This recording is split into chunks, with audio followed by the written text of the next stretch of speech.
మీ జీఐఈటీ ఇప్పుడు జీజేయుగా మారింది. 2000కు పైగా ప్లేస్మెంట్స్, ఐపీఎం, కేపీఎంజీ వంటి సంస్థలతో ఇంటిగ్రేటెడ్ కోర్సులు. యూపీఎస్సీ కోచింగ్, అడ్మిషన్లు ఓపెన్. పన్నీర్ బిర్యానీ, పాలక్ పన్నీర్, పన్నీర్ బటర్ మసాలా, కడాయి పన్నీర్ చెప్తుంటే నోరూరిపోతుంది కదా. నిజమే, చిన్న పిల్లలైతే మరింత ఇష్టంగా తింటుంటారు. అందులోనూ వెజిటేరియన్స్ కి అయితే ఇది నాన్ వెజ్ లెక్కే. కానీ మనం తింటున్న ఆ పన్నీర్ అంతా రియల్ పన్నీరేనా? అందులో కల్తీ ఎంత? అందులో నిజమెంత?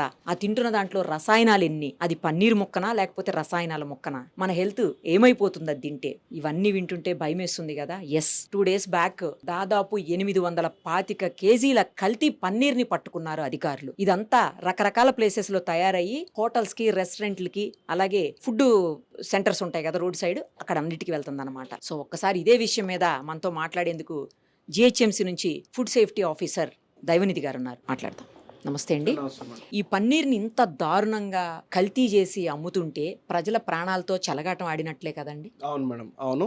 ఎందుకంటే ఇది మెయిన్గా వచ్చేసి పన్నీర్ అన్నది మీకు మిల్క్తో చేసేది ప్రోటీన్ సోర్స్ లాగా, బాగా మీరు అన్నట్టు వెజిటేరియన్స్కి నాన్ వెజ్ లాగా. సో ఆ ప్రోటీన్ కంటెంట్ కోసం అన్నది పన్నీర్ చాలా మంది కన్జ్యూమ్ చేస్తూ ఉంటారు. అండ్ మోర్ ఓవర్ మన కంట్రీ ఎక్కడైతే ప్రోటీన్ డెఫిషియన్సీ చాలా ఉంటుంది, ప్రోటీన్ కన్జంప్షన్ పర్ క్యాపిటా అన్నది ఏదైతే ఉందో చాలా తక్కువ ఉంది. సో ఈ పర్టికులర్ సందర్భంలో వచ్చేసి ఈ ఏదైతే అనలాగ్ పన్నీర్ ఏదైతే మనం అంటున్నామో, మిల్క్ కాకుండా వేరే ఆల్టర్నేటివ్ ఏదైతే అనలాగ్ పన్నీర్, సో లో కాస్ట్ అనమాట. So instead of milk ingredients, so milk fats బదులు మనకి ఈ వెజిటేబుల్ ఆయిల్స్ అంటే ఈ పాలతో చేయాల్సినటువంటి పన్నీర్ ని వేరే రకాలైనటువంటి పదార్థాలతో తయారు చేస్తారా? ఏమవి? అందులో స్టార్చ్ ఎందుకు ఉంది మరి అలాంటప్పుడు? ఈ స్టార్చ్ వచ్చేసి మనకి బైండింగ్ ఏజెంట్స్ కోసం, థిక్నెస్ కోసం యూజ్ చేస్తారండి. సో ఇప్పుడు ఎప్పుడైనా సరే, సో మిల్క్ పన్నీర్ ఏదైతే మనకు ఫ్లఫీగా ఏదైతే ఆ టెక్స్చర్ ఉంటుందో, సో ఇవన్నీ టెక్స్చర్ కోసం యూజ్ చేస్తారు. ఇప్పుడు ఏదైతే మన స్టార్చ్ ఒకటి ఉంది, తర్వాత బైండర్స్ యూజ్ చేస్తారు, తర్వాత ఆయిల్ యూజ్ చేస్తారు. సో ఇవన్నీ ఏంటంటే టెక్స్చర్ కోసం. సో దీంట్లో వచ్చేసి కొంచెం మనకి డైరీ టేస్ట్ రావడానికి స్కిమ్డ్ మిల్క్ పౌడర్ కూడా యూజ్ చేస్తారు, ఏది అనలాగ్ పన్నీర్లో. కాకపోతే ఎంత చెప్పినా రియల్ పన్నీరే, ఫేక్ పన్నీరే. సో మెయిన్లీ ఏంటి అంటే ఇవన్నీ సో కమర్షియలైజేషన్ కోసం అండి. సో ఏంటంటే కాస్ట్ కటింగ్, మెయిన్గా రెస్టారెంట్స్ వాళ్ళైనా ఎవరైనా కాస్ట్ కటింగ్ కోసం అని చెప్పేసి ఇవి చేయడం. సో ఎఫ్ఎస్ఎస్ఐ ప్రకారం ఏది ఉందంటే analogue paneer is for consumption. So కన్జంప్షన్కి పర్మిషన్ అయితే ఉంది, ప్రొవైడెడ్ సప్లయర్ ఎవరైతే ఉన్నారో లేబుల్ మీద కరెక్ట్ డిక్లరేషన్ ఉండాలి. అండ్ ఎవరైతే రెస్టారెంట్ యూజ్ చేస్తున్నారో ఆ పర్టికులర్ డిష్ పట్టుకొని ఎవరైతే ఆ పర్టికులర్ పన్నీర్ తీసుకొని ఏదైనా డిష్ తయారు చేస్తే ఖచ్చితంగా వాళ్ళు డిక్లరేషన్ ఇవ్వాలి. ఏంటి అంటే this dish has been prepared with analogue paneer అన్న. సో ఇవి ఏంటంటే కొంచెము బిజినెస్ వాళ్ళకి ఇబ్బంది కాకుండా ఏంటంటే, సో లో కాస్ట్ డిషెస్ ఏమైనా తయారు చేయడానికి, మిమిక్ చేయడానికి వచ్చేసి ఈ అనలాగ్ పన్నీర్ యూజ్ చేయొచ్చు అన్నట్టు ఎఫ్ఎస్ఎస్ఐ ఇచ్చింది. బట్ దట్ డజంట్ మీన్ ఏంటంటే మీరు ఇష్టం ఉన్నట్టు వాడడానికి. అండ్ మోర్ ఏవైతే మనకి నామ్స్ ఉన్నాయో నామ్స్ ప్రకారము వర్క్ చేయకుండా అండ్ మోర్ ఓవర్ ఏంటంటే ఫుడ్ గ్రేడ్ మెటీరియల్స్ కాకుండా నాన్ ఫుడ్ గ్రేడ్ కెమికల్స్ ఏమైనా వాడినా కానీ ఖచ్చితంగా దాని మీద యాక్షన్ అన్నది ఉంటుందండి. సో అది ఒక దృష్టిలో పెట్టుకోవాలి. అండ్ మోర్ ఓవర్ మేము కూడా ఒకటి డైరెక్టివ్ ఇస్తాం మా సైడ్ నుండి. సో ఏవైతే ఈ అనలాగ్ పన్నీర్ ఎవరైతే యూజ్ చేస్తున్నారు రెస్టారెంట్ వాళ్ళు, so will make sure that they mention that in the menu. ఎందుకంటే మీరు చెప్పినటువంటి అనలాగ్ పన్నీర్ ఏదైతే ఉందో అది సింపుల్ గా నార్మల్ గా అర్థమయ్యే లాంగ్వేజ్ లో చెప్పాలంటే ఆర్టిఫిషియల్ పన్నీర్, అంతేనా? పన్నీర్ అంటే పాలతోటి తయారు చేస్తారు, పాలు ఇరిగిపోయిన తర్వాత పగలగొట్టి తయారు చేసేది పన్నీర్, రియల్ పన్నీర్.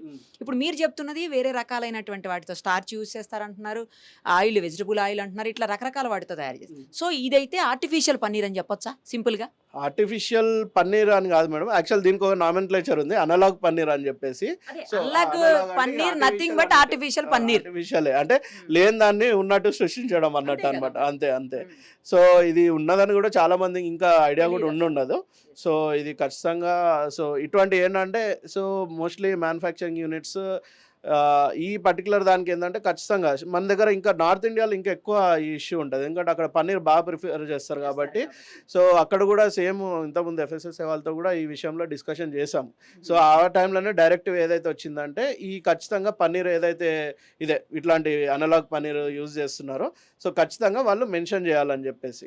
సో ఏంటంటే ఈ మెయిన్గా ఈ యూజ్ చేయడం వల్ల ఏంటంటే ఇన్స్టెడ్ ఆఫ్ మనకు కావాల్సిన ప్రోటీన్ బదులు ఫ్యాట్ వస్తుంది అనమాట. సో హెల్త్ హెల్త్ ఇష్యూస్ ఏదైతే రెగ్యులర్ మన హెల్త్ ఇష్యూస్ ఈ ఎక్సెసివ్ ఆయిల్ యూజ్ చేయడం వల్ల ఏదొస్తుందో సో ఇది దానికి యాడ్ అయిపోవడం కానీ దాని హెల్తీ ఆప్షన్ ఏదైతే అనుకుంటున్నామో అది ఉండకుండా అయిపోతుంది అనమాట. సో ఇప్పుడు యాక్చువల్లీ ఏదైతే పన్నీర్ ఉందో అంటే ఈ అన్లాగ్ పన్నీర్ అని మీరు చెప్తున్నారు, ఈ అన్లాగ్ పన్నీరు తయారు చేయాలంటే కూడా FSSAI నుంచి పర్మిషన్ ఉండాలి, సేమ్ టైం GHMC నుంచి కూడా పర్మిషన్ తీసుకోవాలి, ఫుడ్ సేఫ్టీ అథారిటీ నుంచి కూడా తీసుకోవాలి. అవేమీ తీసుకోకుండా వాళ్ళు ఇష్టానికి పన్నీర్ తయారు చేస్తున్నారంటే అందులో కెమికల్స్ కలుపుతున్నారా, లేకపోతే అన్లాగ్ పన్నీర్ని ఏదైతే పర్మిటెడ్ ఉందో ఆ పర్మిటెడ్ ఉన్నంత లోపలనే కెమికల్స్ లేకపోతే ఏవైతే ఉన్నాయి ఆయిల్స్ అవి కలుపుతున్నారా లేకపోతే ఎక్స్ట్రా కలుపుతున్నారా అనేది మనకు తెలియదు కదా. అక్కడ కల్తీ జరుగుతుండొచ్చుగా. అవును మేడం, ఆప్షన్ ఉంది. సో అక్కడ కల్తీ జరిగే ఆప్షన్ ఖచ్చితంగా ఉంటుంది. ఎందుకంటే ఇప్పుడు మెయిన్గా వచ్చేసి మన ఇంగ్రీడియంట్స్ ఎక్కువ. సో మన రెగ్యులర్ పన్నీర్లో వచ్చేసి మెయిన్లో మిల్క్ ఒకటే ఇంగ్రీడియంట్. సో ఇక్కడ ఇంగ్రీడియంట్ లిస్ట్ ఎక్కువ ఉంది. అండ్ మోర్ ఓవర్ ఏంటంటే ఇవి ఇండస్ట్రియల్ గ్రేడ్ వాడుతున్నారు, ఫుడ్ గ్రేడ్ వాడాలి ఖచ్చితంగా. ఇప్పుడు స్టార్చ్ అయినా ఎమల్సిఫైర్స్ అయినా కానీ సో ఫుడ్ గ్రేడ్ వాడుతున్నారా లేదా అని ఎప్పుడైతే మీకు నంబర్ ఆఫ్ ఇంగ్రీడియంట్స్ ఎక్కువ అవుతుందో సో ఏంటంటే ప్రతి ఒక్క ఇంగ్రీడియంట్ ఖచ్చితంగా ఫుడ్ గ్రేడ్ అన్నది ఉండాలి. సో తర్వాత ఇవి స్టెబిలైజర్స్ అని యూజ్ చేస్తారు, తర్వాత మన ప్రిజర్వేటివ్స్ అని యూజ్ చేస్తారు. సో అన్నీ యాజ్ పర్ నామ్స్ ఉన్నాయా లేదా, ఫుడ్ గ్రేడ్ యూజ్ చేస్తున్నారా లేదా. సో మెయిన్గా కొన్ని ఇష్యూస్ ఏమొస్తున్నాయంటే ఇప్పుడు ఎవరైనా ఇంట్లో తయారు చేస్తున్నారు, సో అది కమర్షియలైజ్ అవుతుందా లేదా అన్న మనకి సాధారణంగా ఐడియా ఉండదు. సో ఎక్కడ నుంచి అన్న ఇట్లా కంప్లైంట్ వచ్చినప్పుడు అప్పుడు చూస్తే సో ఈ ల్యాబ్కి వెళ్ళాకనే మనకి అది ఫేకా రియలా అన్నది తెలుస్తుంది. సో అందుకే ఖచ్చితంగా ఏంటంటే ఇది ఎగ్జాక్ట్లీ మన రెగ్యులర్ పన్నీర్ ఎట్లుంటుందో ఇది కూడా అట్లాగే ఉంటుంది కాబట్టి సో దీనికి కోసం స్ట్రిక్ట్ నామ్స్ అయితే చేయడం జరిగింది. సో ఖచ్చితంగా డిక్లరేషన్ అనేది ఇవ్వాలని చెప్పేసి. ఇప్పుడు అనాథరైజ్డ్ పన్నీర్ని అమ్ముతున్నారు కాబట్టే కదా వీళ్ళు పోలీసులు కానీ లేకపోతే మీ డిపార్ట్మెంట్ వాళ్ళు కానీ సీజ్ చేశారు. అనాథరైజ్డ్ కానప్పుడు అసలు సీజే చేయరు. అనాథరైజ్డ్ ఉంది అంటే అందులో కల్తీ ఉంటుండొచ్చు, ఉండే ఛాన్సెస్ ఉన్నాయి మేడం 100%. సో అక్కడ ఏంటంటే ఇంతకుముందు మేము డిస్కస్ చేసినప్పుడు ఇంగ్రీడియంట్స్ అన్నీ యాజ్ పర్ నామ్స్ ఉన్నాయా లేదా అన్నది చూసుకోవాలి. ఇప్పుడు మిల్క్ అది మొత్తం రెగ్యులర్ మిల్క్ ఇప్పుడు పెద్ద కంపెనీస్లో ఏదైతే మిల్క్ ఉంటుందో సో అన్ని స్ట్రింజెంట్ టెస్టింగ్ ఉంటుంది. సో ప్యాకింగ్ అయిన తర్వాత కూడా మనకి ప్రతి ఒక్కటి సో యాజ్ పర్ నామ్స్ ఉంటుంది. ఇప్పుడు ఏదంటే చిన్న మ్యానుఫ్యాక్చరర్స్ మెయిన్గా మనకు ప్రాబ్లం వచ్చేది చిన్న మ్యానుఫ్యాక్చరర్స్ తోటే. సో ఏంటంటే కొంచెం away from the public areas select చేసుకొని సో ఎక్కడన్నా చేస్తుండాలి. సో అక్కడ ఏమన్నా ఇప్పుడు మనకి ఎట్లా తెలిస్తే ఏదన్నా రెస్టారెంట్ ఇన్స్పెక్షన్కి వెళ్ళినప్పుడు అక్కడ పన్నీర్ శాంపుల్ తీసాం అనుకోండి, సో అప్పుడే మనకి ల్యాబ్ పంపించిన తర్వాతనే ఐడియా వస్తుంది. ఆర్ ఎల్స్ మేబీ వన్ దగ్గర బిల్ చూసాం మనం, రెస్టారెంట్ వన్ దగ్గర బిల్ చూసినప్పుడు సో దాని మీద వాడు మెన్షన్ చేస్తాడు, పన్నీర్ అనే మెన్షన్ చేస్తాడు. సో డైరీ ప్రొడక్ట్స్ అని చెప్తాడు, కింద పన్నీర్ అని బిల్ మెన్షన్ చేస్తాడు. సో మనం చూసి ఏం చెప్పడానికి లేదు.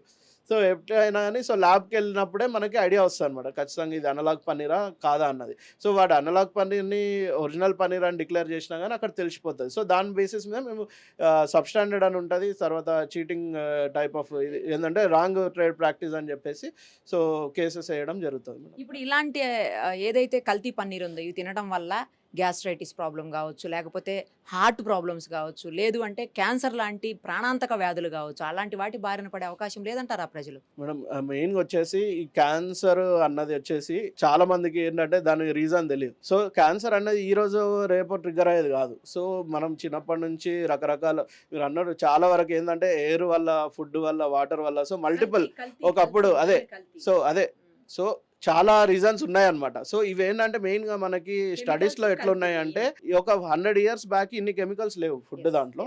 సో ఫర్ ఎగ్జాంపుల్ ఈ ప్రిజర్వేటివ్స్, తర్వాత సింథటిక్ కలర్స్ ఉన్నాయి, తర్వాత ఈ ఎమల్సిఫైయర్స్ అని చెప్పేసి, స్టెబిలైజర్స్ అని చెప్పేసి ఇప్పుడు ఇండస్ట్రియల్ ప్రాసెసింగ్లో రకరకాల డైస్ యూజ్ చేస్తారు. సో ఏదైనా మన ఫుడ్ వర్క్ చేయడానికి.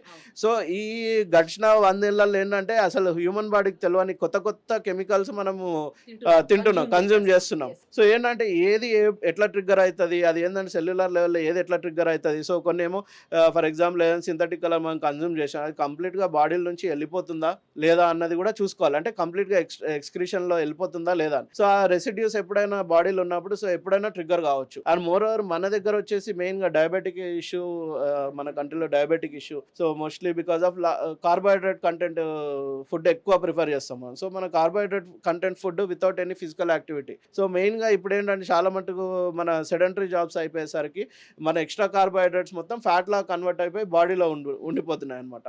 అండ్ మోర్ ఓవర్ ఏంటంటే ఈ వెజిటేబుల్ ఆయిల్స్ యూసేజ్ కూడా బాగా ఎక్కువ. సో ఇటువంటి ఫర్ ఎగ్జాంపుల్ ఏంటంటే ఇప్పుడు ఇదే ఈ ఫేక్ పన్నీర్ మనం చూసుకుందాం. సో మన ప్రోటీన్ బదులు మనకి ఫ్యాట్ కంటెంట్ ఎక్కువ వచ్చేస్తుంది, అది కూడా వెజిటేబుల్ ఆయిల్, పామ్ ఆయిల్ ఏదైతే ఉందో. సో డెఫినెట్గా ఏంటంటే అది లాంగ్ టర్మ్ ఇష్యూస్ అయితే 100% క్రియేట్ చేస్తుంది అండి. మీరు చాలా చోట్ల పెద్ద పెద్ద రెస్టారెంట్లలో కూడా ఈ మధ్య కాలంలో దాడులు చేస్తున్నారు మీ ఫుడ్ సేఫ్టీ ఆఫీసర్స్. చాలా పెద్ద పెద్ద హోటల్స్, పెద్ద పెద్ద రెస్టారెంట్లు.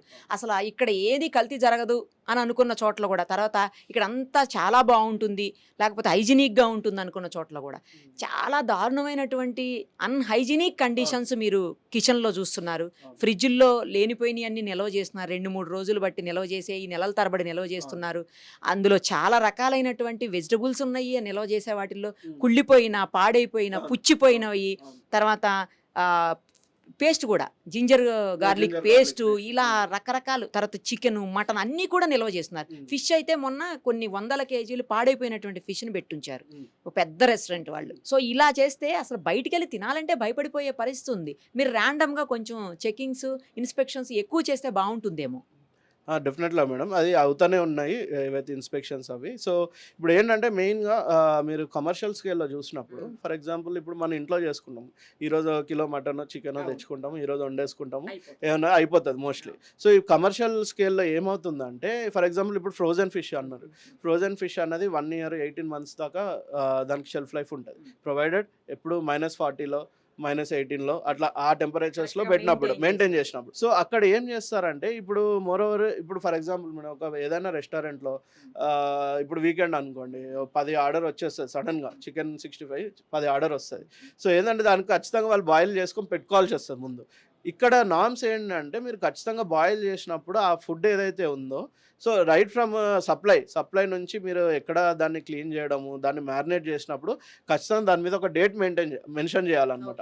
సో మీరు ఏదైతే 1 to 4 డిగ్రీ మన రెగ్యులర్ ఫ్రిడ్జ్లో మీకు మ్యారినేట్ చేసింది ఒక 248 అవర్స్ దాకా పెట్టుకోవచ్చు. ఓకేనా? సో ఏంటంటే వాళ్ళు యాజ్ పర్ రూల్ ఏంటంటే సిన్స్ కమర్షియల్ ఆపరేషన్ కాబట్టి వాళ్ళు ఏదైతే మ్యారినేట్ చేస్తారో ఖచ్చితంగా దాని మీద లేబులింగ్ అనేది పెట్టాలి మేడం. వీళ్ళ హోటల్ రెస్టారెంట్స్లో ఏమైపోతుందంటే కస్టమర్స్కి సర్వీస్ ఇచ్చే దాంట్లో కిచెన్ని నెగ్లెక్ట్ చేసే పరిస్థితులు వస్తాయన్నమాట. అది సో ఏంటంటే మెయిన్గా ఇక్కడ రెస్టారెంట్స్ వచ్చేసి బయట వాళ్ళు ఏం చేస్తారు, టేస్ట్ అన్నది ప్రిఫరెన్స్ మీద పోతుంది. హెల్తీ ఫుడ్ తినడానికి రెస్టారెంట్ పోవడం అన్నది ఇట్స్ అ మిత్ అనమాట. మేబీ కొన్ని ఉన్నాయి. సో నేను అంటే ఎఫర్ట్స్ పెట్టే వాళ్ళు ఉన్నారండి, ఎఫర్ట్స్ పెట్టే వాళ్ళు ఉన్నారు రెస్టారెంట్ వాళ్ళు కూడా. సో కంప్లీట్గా మనము రూల్ అవుట్ చేయలేము. బట్ ప్రాబ్లం ఏంటంటే మోర్ ఓవర్ ఏంటంటే వెజిటేబుల్స్ ఏం చేస్తారంటే వీళ్ళు హోల్సేల్లో కొనేసుకుంటారు. యాజ్ పర్ రూల్ ఏం చేయాలంటే వెజిటేబుల్స్ ఎప్పుడైనా ముందే గ్రేడింగ్ చేసుకోవాలి. మీరు ఒక 20 కిలోలు 30 కిలోలు మనం ఏం చేస్తాం, మనము ఇంట్లోకి కిలోలో 2 కిలో కొనుక్కుంటే ఏరుకొని తెచ్చుకుంటాం. వీళ్ళు ఏం చేస్తారంటే బస్తా కొనేసిండ్రు అనుకోండి, ఉల్లిగడ్డలు బస్తా కొనేసి వీళ్ళు స్టోరేజ్కి ముందే గ్రేడ్ చేసుకొని పెట్టుకోవాలి. అంటే రిజెక్ట్ అయిన మెటీరియల్ ముందే తీసేయాలన్నమాట. వీళ్ళు ఏం చేస్తారంటే అది తీసుకొచ్చి డంప్ చేసేస్తారు. వాడు కట్ చేసేటోడికి ఎవడైతే కటింగ్ చేస్తాడో వాడికి అంత సోయి ఉండదు. వాడు ఏం చేసేస్తాడో తీసుకొని కట్ చేసేస్తాడు. పాడైందా లేదా అన్నది చూడాడు. బాబు నీకు 10 కిలోలు ఇచ్చినా మరి 5 కిలోల్లో వెళ్ళిందని వాడిని అడుగుతారు. వాడేం చేస్తాడు, కట్ చేసేస్తాడు. సో ఏంటంటే ఇది ఖచ్చితంగా ఎవరైతే రెస్టారెంట్ వాళ్ళు ఎవరైతే ఓనర్స్ అయినా ఎవరైతే ఉంటారో ఖచ్చితంగా వెజిటేబుల్స్ పెట్టే ముందే గ్రేడ్ చేయాలి. అండ్ మోర్ ఓవర్ అటువంటి ఏమైనా ఫంగస్ లేడన్ వెజిటేబుల్స్ ఏమైనా కుళ్ళిపోయినవి దొరికితే మాత్రం అది ఖచ్చితంగా అన్సేఫ్ కేసు అవుతుందండి. అది క్రిమినల్ కేసు కిందకి అవుతుంది అనమాట. సో ఆ విషయంలో ఏంటంటే ఈ జాగ్రత్త అనేది పాటించరు. అది చిన్న పొరపాటే. అంటే మనకు అల్టిమేట్గా మనది ప్లేట్ వరకు వచ్చేది మనకు తెలియదు. వాడేమనుకుంటాడు, చిన్న పొరపాటు కదా, ఏదో ఒకటి పుచ్చిపోయింది అది వేసేసిన అని అనుకుంటాడు. కానీ ఇప్పుడు ఫర్ ఎగ్జాంపుల్ మన ఉల్లిగడ్డల మీద కూడా బ్లాక్ కలర్ ఫంగస్ అవి చూస్తూ ఉంటాం. ఆ లేయర్ తీసేయాల్సి వస్తుంది, లేదంటే క్లియర్గా వాష్ చేయాల్సి వస్తుంది. సో వీళ్ళు కట్ చేసి ఖచ్చితంగా క్లీన్గా వాష్ చేసి మళ్ళీ ఇది తరగడానికి పెట్టాలన్నమాట. సో ఏంటంటే ఈ జాగ్రత్తలు పాటించాలి రెస్టారెంట్ వాళ్ళు ఎప్పుడైనా సరే. ఫుడ్ స్టోరేజ్ పెట్టుకున్నప్పుడు లిమిటెడ్ టైం స్టోరేజ్, నువ్వు నెక్స్ట్ వీక్ డిమాండ్ వస్తుందని ఇప్పటి నుంచి ప్రిపరేషన్ పెట్టుకోవడం అన్నది రాంగ్. సో ఏంటంటే వాళ్ళు మెయిన్గా కొత్త రెస్టారెంట్స్కి ఏంటంటే ఐడియా ఉండదు. వీళ్ళు ఏం చేస్తారంటే ఫ్లో ఎట్లా వస్తుందో తెలియదు కాబట్టి కొందరు ఎక్కువ పెట్టేసుకొని మళ్ళీ ఆ వీకెండ్ అయిపోగానే పడేయడానికి మనసు ఒప్పదు. సో అట్లా పెట్టుకుంటూ ఉంటారు అనమాట. సో అది రాంగ్ ప్రాక్టీస్. సో ఏంటంటే వీళ్ళు డిమాండ్ అనేది కరెక్ట్ ఫోర్కాస్ట్ చేసుకొని దాన్ని బట్టే మ్యారినేషన్ అయినా ఏదైనా చేసుకోవాలి. అండ్ మోరోవర్ ఏంటంటే ఇవి రా నాన్ వెజ్ ఏదైతే ఉందో so they are permitted to store it in sub zero -18 టెంపరేచర్లో చేసుకోవచ్చు. ప్రొవైడెడ్ ఏంటంటే క్లీన్లీనెస్ ఉండాలండి. ఇంకోటి ఏంటంటే వీళ్ళు నాన్ వెజ్ చాలామంది ఏం చేస్తున్నారంటే ఈ హోటల్స్లో ఒక 40 కిలోలు 50 కిలోలు చికెన్ అనుకోండి, అక్కడ నుంచి కటింగ్ చేయించుకొచ్చి డైరెక్ట్ ఫ్రిడ్జ్లో పడేయడం. ఫ్రిడ్జ్లో పడేయగానే ఏమైతే ఆ బ్లడ్ అంతా ఊజింగ్ అయిపోయి అది కింద గడ్డ కట్టిపోవడం, మళ్ళీ వీళ్ళు ఫ్రిడ్జ్ని క్లీన్ చేయకపోవడం, ఫ్రిడ్జ్ ఆఫ్ చేసినప్పుడు ఏమవుతుంది ఆ రబ్బర్ స్ట్రిప్స్ ఉంటాయి కదా దగ్గర, అక్కడ కాక్రోచ్ వచ్చేసి వేస్తుంటాయి అనమాట. సో ఏంటంటే మీరు చేసే చిన్న చిన్న క్లీనింగ్ ఇష్యూస్ అవునండి, అన్హైజీన్ కింద కేసు బుక్ చేస్తాము. సో ఎఫ్ఎస్ఎస్ఐ నామ్స్ ప్రకారం ఏంటంటే వీళ్ళు ఏవైతే అన్హైజీనిక్ రెస్టారెంట్స్ అవి వస్తాయో, సో మరీ టూ మచ్గా వయలేషన్స్ లేకుంటే we are supposed to give improvement notice. బాబు ఇవి బాగాలేవు, సో ఈ పర్టికులర్ టైంలో మినిమం ఒక 14 days 21 days 3 weeks 2 weeks time ఇచ్చేసి ఇవి చేసుకోండి. ఏమైనా సివిల్ వర్క్స్ ఉంటే కొంచెం ఎక్స్టెండ్ చేస్తాం. సో తర్వాత వచ్చేసి వెంటనే మనం మళ్ళీ ఇన్స్పెక్షన్ చేసి వాళ్ళకి షోకాజ్ నోటీస్ ఇస్తాం if at all they are not following the norms. తర్వాత మన పర్టికులర్ ఏ డిస్టిక్ అయితే ఆ డిస్టిక్ అడిషనల్ కలెక్టర్ గారు ఉంటారో వాళ్ళ దగ్గర మనము ఇది కేసు అనేది బుక్ చేస్తే సార్ వాళ్ళు చేస్తారు. లైసెన్స్ క్యాన్సిలేషన్ ఉంది మేడం, లైసెన్స్ క్యాన్సిలేషన్ వరకు ఉంది. సో అదే విషయంలో కొంచెం సీజింగ్ ఆప్షన్ వచ్చేసి మనకి లేదు. యాక్చువల్గా ఎఫ్ఎస్ఎస్ నామ్స్ సీజింగ్ ఆప్షన్ లేదు. సో ఏదున్నా కానీ ఫైన్ లేదంటే కేసు వేయడమే. So and licence cancellation. So ఆబ్వియస్గా ఏంటంటే లైసెన్స్ క్యాన్సిల్ చేస్తే వాడు ఆపరేషన్స్ చేయొద్దు అనమాట. సో ఇంతకుముందు వచ్చేసి అది కూడా క్రిమినల్ లయబిలిటీ ఉండే. సో రీసెంట్గా ఒక 3 years బ్యాక్ కొన్ని డీక్రిమినలైజ్ చేశారు. సో అది తీసేశారు. బట్ మోస్ట్లీ మనం ఇప్పుడు బ్యాక్గ్రౌండ్లో చేసే వర్క్ ఏదైతే ఉందో, సో చాలా రెస్టారెంట్స్ జాగ్రత్త పడుతున్నాయి. సో మీరు రీసెంట్గా ట్విట్టర్లో చూసింటారు మీరు మాట్లాడింది. So they are scoring good, but that doesn't mean ఏంటంటే ఈ చిన్న చిన్న పొరపాట్లు దగ్గర బాగా ఓపిక లేకుండా చేస్తూ ఉంటారు అనమాట. సో ఇప్పుడు వాళ్ళు ఏంటంటే ఒక్క వర్కర్ని పెట్టుకుంటే ఆలోచించేది నాకు కమర్షియల్గా లాస్ అయిపోతుంది అని చెప్పేసి. సో అది ఏదైతే ఉందో సో అది తగ్గించుకొని, సో మెయిన్గా ఏంటంటే హైజీన్ పరంగా ఇంకా దృష్టి పెంచాల్సిన అవసరం ఉంది రెస్టారెంట్స్.